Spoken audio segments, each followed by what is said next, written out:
Shalom, selamat pagi Bapak Ibu, Saudara-saudari yang dikasihi Tuhan, dimanapun Anda berada. Senang sekali kita boleh dengar-dengaran kembali renungan firman Tuhan. Baik, sebelumnya kita satukan hati kita berdoa kepada Tuhan. Mari kita bersatu dalam doa. Bapa bertata dalam kerajaan surga, terima kasih Tuhan untuk kasih karunia-Mu yang selalu baru buat kami. Hingga hari ini Kau berikan hari yang baru dengan tujuan yang baru dalam hidup kami, tujuan yang baik. Itu Tuhan, masuklah Engkau dalam hati kami, berajalah Engkau selesai dalam hati kami, agar apa yang kami kerjakan dan apa yang kami pikirkan sesuai dengan sudut dengan firman-Mu. Di dalam nama Tuhan Yesus kami berdoa. Amin. Bapak Ibu yang dikasih Tuhan, judul kita pada pagi hari ini adalah harta duniawi yang menutupi kasih orang. Landasan firman Tuhan diambil dari Matius 19 ayat 21 sampai 22.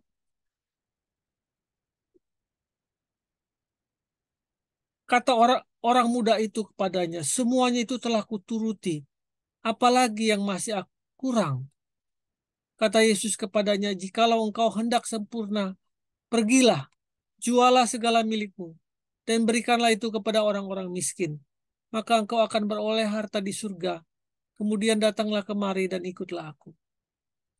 Ketika orang muda itu mendengar perkataan itu, pergilah ia dengan sedih, sebab banyak hartanya. Bapak Ibu dikasih Tuhan, kita membutuhkan uang dalam setiap segi kehidupan di dunia ini. Dengan uang orang bisa membeli banyak harta kekayaan dan memiliki kegembiraan hidup. Namun, kita juga sering mendengar bagaimana harta bisa menjadi pemicu pertengkaran. Oleh karena itu, tidaklah mengherankan jika pada saat ini banyak pasangan yang menikah tetapi membuat kesepakatan pada awal pernikahannya dengan pasangan mereka tentang status harta mereka. Mereka tidak ingin kehilangan harta masing-masing. Banyak orang lebih mengenalnya dengan sebutan surat harta terpisah. Jadi seandainya sesuatu yang buruk terjadi dalam perkawinan mereka, mereka sudah sepakat membuat perjanjian harta terpisah antara suami dan istri. Mana harta dari suami, mana harta dari istri. Biasanya yang terjadi ketika seorang suami dan istri bercerai.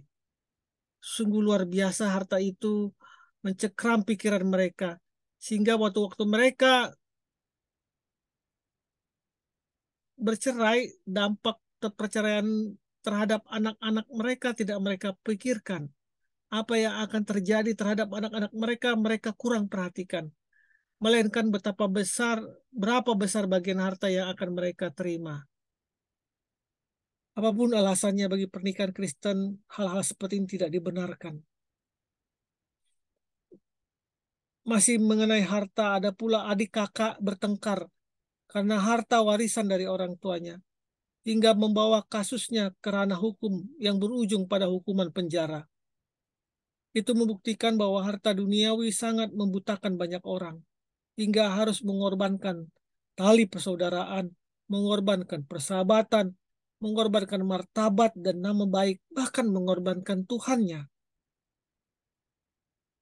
Sikap manusia yang salah terhadap uang dan harta akan berdampak pada putusnya keintiman manusia dengan Tuhan. Seorang penginjil menulis dalam bukunya, seorang tidak akan sungguh-sungguh mengenal Tuhan kecuali mereka menyerahkan seluruh hidupnya mereka kepadanya. Kebanyakan orang mengasihi Tuhan bersedia menyerahkan segalanya kepada Dia, kecuali hal yang bersangkutan dengan uang.